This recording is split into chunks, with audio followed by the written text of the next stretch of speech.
This is Tim O'Brien reporting from Seattle on November 1st, 2025. Before we move to today's news, I want to just address a little bit of feedback. My daughter said, "Your news stories are interesting, but you're just moving through topics as if everyone understands everything you're saying." So I'm going to say this. I'll cover technical topics. I'm not going to shy away from what's interesting to me, and some of that is very technical. But I am going to stop and make more of an effort to explain some of the concepts. And now for the day's news from Hacker News. We have a survey of popular stories, and we pick 3 to feature. The first news story is Torchlight exposes 29 zero-day exploits in 12 million IoT devices hidden on Tor. Researchers developed Torchlight. It's a tool that analyzes Tor traffic network to detect attacks on cloudless IoT devices. Over 12 months, analyzing 26 terabytes of Tor traffic, they discovered 45 vulnerabilities, including 29 previously unknown zero-day exploits. These exploits affect approximately 12.71 million IoT devices across 148 countries. Devices most people don't even know are exposed to the internet. Why this matters. This is the IoT security nightmare we've all been warned about for years, except it's probably worse. These aren't just connected fridges and thermostats. These are industrial controllers, security cameras, and network equipment that people thought were safe because they were cloudless. Turns out, plenty of them are reachable through Tor, and attackers have been quietly exploiting them. Let me back up and explain some terms here. First, IoT stands for Internet of Things. Basically, any device that connects to the internet that isn't a traditional computer or phone. You probably have a few right now. Thermostats, cameras, industrial sensors in factories, traffic light controllers, equipment in power plants. If it's connected to a network and has a chip in it, it's probably an IoT device, and there are billions of them. Let's talk about Tor. Tor is an anonymity network originally developed for privacy advocates and whistleblowers. It routes internet traffic through multiple encrypted layers. It's nearly impossible to trace where it came from, but there have been cases where law enforcement has used compromised machines to be able to track down who's using Tor for what. So Tor is one of those technologies that is used by both dissidents and authoritarian countries. It's used by good guys and bad guys. And the reason I'm bringing that up is because most people only hear about Tor in the context of a story about hackers or people trying to break into computers. But Tor was developed by the U.S. Naval Research Laboratory in the mid-1990s. Tor stands for the Onion Router, and it was developed by David Goldschlag, Mike Reed, and Paul Syverson. And if you want to learn more about Tor, or if you want to install it and use it, see the links in the show notes. So let's get back to the story. Torchlight is a research tool developed by security researchers and presented at Usenix Security 2025. What they did was essentially set up monitoring on the Tor network, watching 26 terabytes of traffic flow through it over an entire year. They were looking for patterns that indicated attacks on IoT devices. Think of it as an eavesdropping on the dark web to see which devices attackers were targeting and how they were doing it.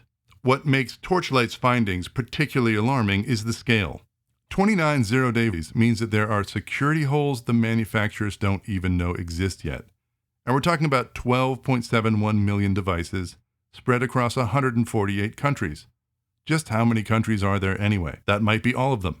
Some of these devices might be controlling critical infrastructure, water treatment plants, power grids, factory equipment, and their owners have no idea that they're even vulnerable. Here's a specific example. One of the vulnerabilities they discovered was an industrial network switch, the kind of equipment that routes network traffic in factories or office buildings. Attackers were exploiting a flaw in the web management interface that let them gain complete administrative control without authentication. Once they had access, they could monitor all network traffic, redirect communications, or even shut down the network entirely. And because that attack came through Tor, it was nearly impossible to trace back to an attacker. Imagine a factory production line or a hospital network just being controlled by someone on the other side of the world who got in through a device that was supposed to just quietly route packets off the internet. I'll translate this story in summary. This is Torchlight essentially letting us know that someone's already compromised these systems and they are waiting for commands from an adversary that might be impossible to trace. For more information about this story, see the links in the show notes. Today's programming language story is about Frink, a programming language that actually understands physics. Alan Eliasson is the creator, and this is also featured from Hacker News. Frink is a programming language designed specifically for physical calculations that tracks units of measurement. The language prevents unit conversion errors by treating units as first-class citizens. You can't accidentally add meters to seconds.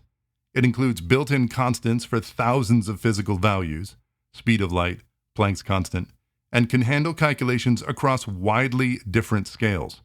Now this matters. Unit conversion errors have literally destroyed spacecraft. NASA's Mars Climate Orbiter burned up in 1999 because one team used imperial units and another used metric. Frink is designed to make that category of error impossible. The language itself knows the difference between feet and meters and won't let you mix them. If you write 5 meters plus 3 seconds, Frink will refuse to compile. But if you write 5 meters divided by 2 seconds, it automatically knows that the result is 2.5 meters per second, a velocity. The language understands dimensional analysis at a deep level. You can ask it to convert miles an hour to furlongs per fortnight, and it just works because it knows what all those units mean. The language also handles extreme scale differences that would break typical floating point math. You can calculate astronomical distances and subatomic particle masses in the same program without losing precision. Frink uses arbitrary precision arithmetic and keeps track of units through every calculation. So you can compute things like how many hydrogen atoms would fit in the volume of the sun without writing conversion code. Now, Frink isn't the only language to tackle this problem. F# has units of measure built into its type system, and there was an ambitious Sun Microsystems project called Fortran that tried to do this for scientific computing before being discontinued in 2012. But what makes Frink special is that unit tracking isn't just a feature, it's the entire reason the language exists. Frink has been around since 2001, created by Alan Eliasson. It doesn't appear to have a huge community. In fact, it's not open source. That's the only curveball here. Maybe if enough of us download it and start to use it, we can convince Alan to make it open source. If you want more information, please see the links in the show notes. Today's Weird Bucket story is interesting. It's astronomical. The world's largest camera finds 2,000 asteroids in its first 10 hours of operation. And this is a story by Anthony Gorefa on Tweaktown. The Vera C. Rubin Observatory in Chile activated the world's largest digital camera with 3,200 megapixel sensors. In just its first 10 hours of operation, the camera discovered over 2,000 new asteroids. The camera is so powerful it could spot a golf ball on the moon's surface. And this represents only 0.05 of its goal to map 20 billion galaxies. Why this is interesting, sometimes you'll fire up a new piece of equipment and it just works beyond your wildest expectations, and that's what happened here. The first night, they turned on the camera and immediately started finding asteroids no one knew existed. And I just want to talk about a 3,200 megapixel sensor. It's so absurdly large that it can see a golf ball on the moon. Just for context, your iPhone has about 12 megapixels, and that's impressive. This camera has over 250 times that resolution, and in 10 hours of operation, it found 2,000 asteroids. That's just a warm-up. The camera's actual mission is to photograph 20 billion galaxies over the next decade, creating the most detailed map of the universe ever made. But I also want you to think about that. We found 2,000 asteroids floating around our own solar system that we had no idea existed until last week. Some of them might pass close to Earth, and I'm not trying to be alarmist, and some of them might be valuable for future mining operations. Some might just be interesting rocks in space, but until the Rubin Observatory switched on its camera, they were totally unknown. And this is an interesting story, but one logical follow-up question is this a big deal? So there are approximately 1.1 million known minor planets and asteroids in our own solar system. And if you think about minor asteroids, there's tens of millions, that's the estimate. So this isn't a huge story. It's not like we need to start digging our bunkers now. But I do hope that that observatory didn't have a scene like the opening scenes from Don't Look Up. On that note, I will also point to spaceweather.com. They have a good tracking of near-Earth objects and potential collision events. And if you worry about things as much as I do, this is something you check more often than you should. In other news today, Apple's been found guilty of abusing its App Store dominance in the UK, potentially facing hundreds of millions in damages after a tribunal ruled that they charged developers unfair commissions. Myanmar's military just shut down a massive online scam operation near the Thai border, detaining 2,000 people and seizing Starlink terminals. And the California State University, all 460,000 students, is partnering with Amazon, OpenAI, and NVIDIA to become what they are calling America's, quote, first AI-empowered university, which is either the future of education or a future Black Mirror episode. We'll see how this turns out. Happy November, everybody, and if you're interested in any of these stories, please see the notes for links. Okay, so this is the weekly review episode. If you've been listening to this podcast, and there's a few of you, and you've already heard all of the episodes, I'm going to just do a quick couple minutes talking about the podcast and about where I am. And then I'm going to follow that with a review of this week's story. So first, a personal note. I've been doing this for a week, and I managed to publish an episode every day for 7 days in a row. I haven't advertised this podcast or tried to draw much attention to it because it's more an experiment to see how much effort is required to sustain a daily podcast. And from the first week, I've concluded that it's probably not in the books for me to maintain a daily schedule going forward.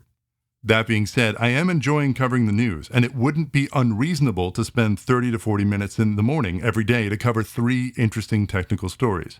I'm not making any promises here, but that could be something to look for over the next few weeks. What's not sustainable about this process, you'd be surprised. Generating suitable content doesn't take that much time, and the actual recording is relatively straightforward. It usually takes about 40 minutes to record 30 minutes of audio. I often have to stop and start a few times, but it's a relatively quick process.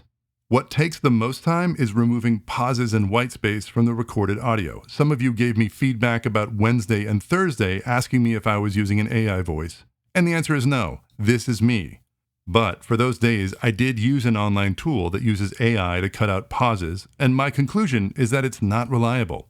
To make the problem more exact, I found that it was cutting off the end of words and making the end product a bit too choppy.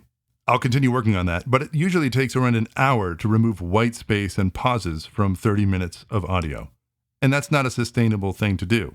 That's the long pole in the tent, but that also might be too much inside baseball. You're not coming here to hear me talk about making a podcast. But the other question I'm getting from people is, what's the purpose of this? That's a good question. Let's just say I had more time over the last week than usual, and I decided that it was time to try something that I had been toying around with for a couple of years. Start a podcast and measure how technical content could be integrated into this medium. I listen to a lot of podcasts, and I won't go into the full list, but I have recently found that technical podcasts are just not living up to what I need. They're either vacant manosphere podcasts that tend to veer into politics, or they're a bunch of people having interviews over and over again about the same thing. And again, I'm not going to name these podcasts here because I'm not looking to start a fight. But I'm also getting tired of technology podcasts that are run by an interest. And you'll hear me use that word a lot. When I say the word interest, I'm talking about a company or a project. A technology podcast about a technology or programming language that happens to also be funded and recorded by the company that sponsors that technology. Now, I did that earlier in my career. I worked for startups and recorded audio content, video content, and it was unrewarding to record as it was to listen to. Everything I said and everything I wrote had to have a marketing angle. And even if I found a story interesting, it was still associated with a sponsor. Even if I was getting 1 million hits for something, it was still 1 million hits in service of selling a product. So I couldn't cover all the stories I wanted to cover. During that brief period of time I worked for O'Reilly Media as a part-time journalist, I was covering interesting stories, but I made the mistake of getting too deep into a couple stories that weren't sustainable. I was starting to propose interviews with Julian Assange. I was covering stories like organized criminal use of email servers. And that's just not something that the organization was ready to support, and nor was I qualified to cover some of those stories. And I'll leave some of that to another episode. But there's another motivation. Popular science and popular technology reporting tends to ruin the topics it covers. Just wait until there's a complex outage that happens with AWS, or there's a novel vulnerability in an IoT device that brings down all the traffic lights in a major city. Whenever, quote, the news covers these stories, They barely even start to explain the basics. So you end up having to listen to other podcasts or commentators comment on things they have no idea what they're talking about. But something is wrong in our society. You don't actually have to know what you're talking about to report it these days. So a lot of the technology news, a lot of the healthcare news, a lot of the political news, it's all just nonsense. And I was getting so frustrated, I want to take a stab at covering technology in a way that I would listen to. So one of my goals here, and the reason why I start every day with security, programming, and the weird bucket, is because I'm trying to use this news section as a way to point people towards interesting topics and technology stories while also providing some context and at times some explanation. I'll explain my approach by telling you what I listen to. I listen to podcasts that you wouldn't expect me to listen to. I am fascinated by the law. I love listening to Ken White on a podcast called Serious Trouble. He explains the intricacies and nuances of federal law. Whether he's covering the legal troubles of a president or a former hip-hop star, I actually enjoy getting into the details of professions I don't practice. So for me, one of the things I'm trying to do is record a podcast that is technical that regular people can listen to. And I don't expect everybody to understand everything, but I am also convinced that there are non-programmers and non-technical listeners that want to see a little bit beyond the technology stories they might read in the Washington Post or the New York Times. There's also another reality about technology that I don't think a lot of people understand. Just because I'm in IT, just because I work on some fairly advanced technology, doesn't mean I understand every other story that comes out of IT. Another thing I'm trying to do here is talk about security, talk about programming. I want that Python programmer to know what's happening in Rust, because they might not understand it. I want that security practitioner to understand what's happening in FinOps, because that crosstalk is really useful. I've been in enough IT departments over several decades now to know that technologists can be very specialized, very cloistered, and isolated. And one of the things I want to do is create a technical podcast that acknowledges that there's a bridge that needs to be built across different parts of technology. So that's my promise to you. I'm trying to create a podcast that's interesting to listen to, a podcast that covers interesting stories. I'm not going to chase traffic. I'm probably not going to purchase advertising. And frankly, I'm not looking at my statistics more than maybe once a week. But I'll also own up to a failure. I haven't been stopping to explain enough over the last week. As I said previously, my daughter was talking to me last night and she was like, "Great podcast, but you're moving real fast. You're not really stopping to explain anything. Do you just assume that everybody knows everything?" And it reminds me of the lesson I learned when I wrote a book for O'Reilly. It was 2004 or 2005, I forget. Those years are kind of a blur. And I picked up Jakarta Commons as an open source project, and I decided to propose a book on that. It's a very simple project. I proposed a cookbook on it. And so one of the things I was going to do, and I was attracted to O'Reilly Media because they write books that have narrative structure, they're technology books, they take a little bit more of a philosophical approach to what they write. So I start to write the copy, and my editor is like, "You have to explain everything." No, I mean everything. You can't just write a book and assume that people know X, Y, and Z. They didn't buy the book if they understood it. They need you to explain it. That same process, I'm going to try to apply that to the podcast. But it's arduous. It takes time. So if you catch me talking about something and you're like, "I don't understand what this even means," please let me know. 2 examples. In yesterday's podcast, I believe I mentioned 2 things, and somebody sent me a question. "What's a man cage, dude? That sounds interesting, but I don't know what it is." I also talked about red teams. So let me explain what a man cage is formally. It's a small enclosed area with 2 or more interlocking doors, such that only one door can open at a time. Individuals must be authenticated before entry or exit, and access is granted only if required security conditions are met. Example, biometric verification, badge scan, weight sensor. This configuration prevents tailgating and piggybacking. And so what that means is if you work at a corporation, they might have a badge that you have to scan to open a door. One of the rules is you can't scan into the door and have the person behind you just jump in. They also have to scan in. If you run a data center, the reason why you might have a man cage is because it is a super secure space. And you want to make sure that everybody who is there is authenticated to be there, has the right access. to access the space. A man cage, and I've only been through 2 of these in my time, is a little bit intimidating. Because you walk into a man cage, it's usually the ones I have been in have been cylinders of glass.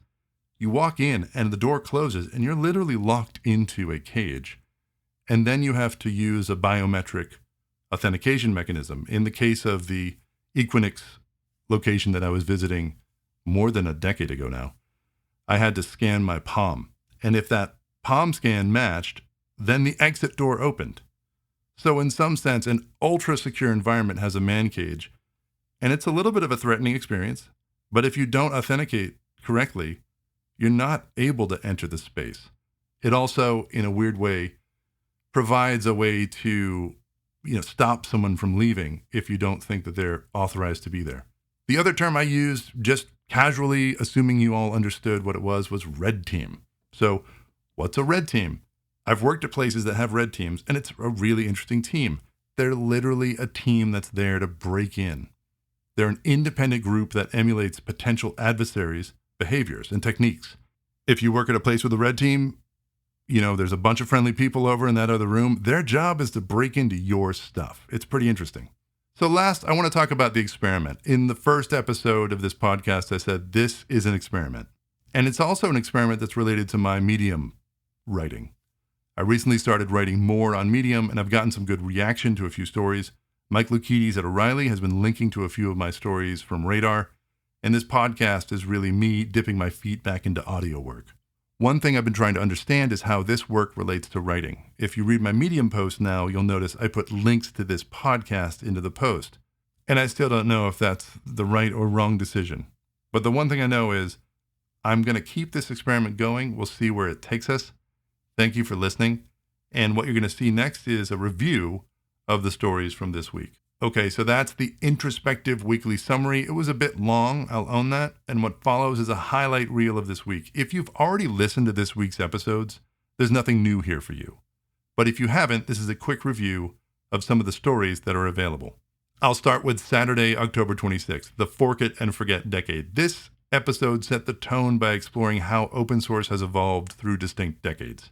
The insight I was trying to share was that 1990s were a rebellion. Open source was starting to show up. The 2000s was really the star stage. Developers started to feel like celebrities as companies started to put more money into open source. The 10s were a great decentralization enabled primarily by Git. And now the 2020s is being affected by Gen AI. So I go into more detail in that story. I think Git, introduced by Linus Torvalds in 2006, was one of the most important developments of this century, not just because of the technical features, but because it fundamentally changed the power dynamics in open source. It made forking trivial, where prior to Git, forking was seen as an aggressive act. I think fork democratized open source and made competition more acceptable. Looking forward, this episode raised the provocative question, what happens when GitHub contains 1 billion repositories, many of which are going to be created by AI agents that humans might not fully ever review or understand? This is happening quickly. On Sunday, October 27th, I had the fine print that AI forgot. This episode tackled legal issues that most developers ignore. The complex web of licenses, terms of service, and end-user agreements that govern how we use Gen AI. The core message is that developers need to stop pretending to be lawyers, but they also need to understand some of these legal documents. These are no longer someone else's problems to understand and solve for you. You need to read these documents and understand how the technology is affected by legal restrictions. And the reason is because your lawyers need your help. One of the most compelling examples that I brought up was switching between AI models mid-conversation in Cursor. If you move from Claude to ChatGPT, most of the terms of services explicitly prohibit using model output to train another. But it's a gray area, and I think millions of developers are walking through without fully understanding this every single day. Another prediction, software vendors are going to start adding explicit clauses about how their software relates to the Gen AI tools that you're using. And this is also already starting to happen. On Monday, October 28th, I had a podcast entitled Your Code Might Outlive You.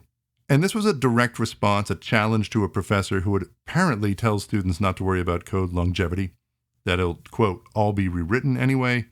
The episode made a passionate case that rewrite culture is destroying institutional knowledge and wasting enormous amounts of money.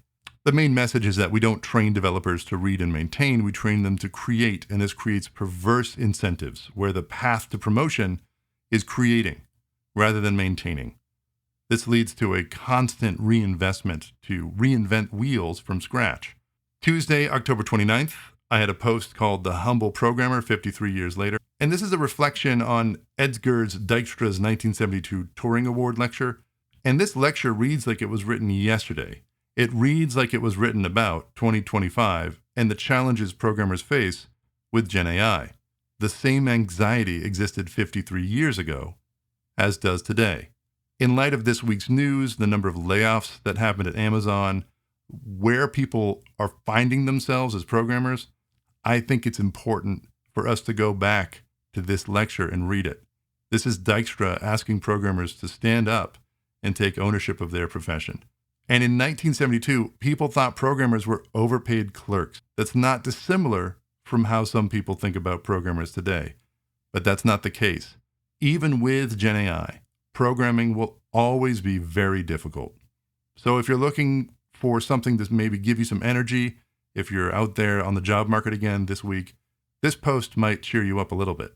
Wednesday, October 31st, I wrote a post called The Reality of Utilization Reports. And this was a deep dive into why FinOps is way more complicated than just looking at CPU utilization percentages. I referenced Brendan Gregg's crucial insight that CPU utilization percentages are basically a lie. And I firmly believe this. I have talked about this for hours on end, even if people don't want to hear it.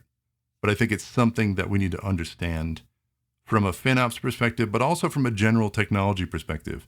The metrics that we use to measure utilization fundamentally flawed. And no one really wants to talk about it because it's a complex topic. I don't think most people understand how CPUs work. I think most developers just say, whatever, it's a percentage. The reality is that if you support databases and other complex workload types, CPU utilization percentages are insulting. So listen to that if you want more information. On Thursday, October 31st, and I just realized that these days are wrong. October 31st was Friday. What is going on here? Anyway, this week ended with a nuanced take on DHH's public cloud exodus. This episode didn't argue that DHH was wrong. It actually defends his decision, but it raises important questions that you need to ask to assess your situation. I see a lot of people taking DHH's post, retweeting it, celebrating it, and then taking it back to work and saying, let's also do the same thing he did because private cloud is cheaper than public. In certain cases, that is absolutely true, and I've been responsible for that in the past. But there are things you need to understand, specifically security, risk. I talk about black swan events, and if you really want to learn about the Chelyabinsk meteor event in 2013, this is the podcast for you to listen to. Looking ahead, the first week I covered a lot of ground. I posted something every single day. And I've talked previously about that might not be a sustainable approach, but it was fun. What I want you to understand is that one of the common themes of the podcast is it's more complicated than that. And that phrase appeared repeatedly throughout the week. That's potentially a good name for the podcast. Technology decisions rarely have simple answers, and anyone selling you a simple answer is probably selling you something. So that's another thing I want to point out. In this podcast, you haven't heard an ad. I haven't sold anything. I haven't mentioned a company. I'm going to try to preserve that and keep this a space where you can come and listen to me talk about ideas and opinions without breaking out to an ad that's trying to sell you software. So enjoy your week, and we'll see what happens in the next week. Should be interesting.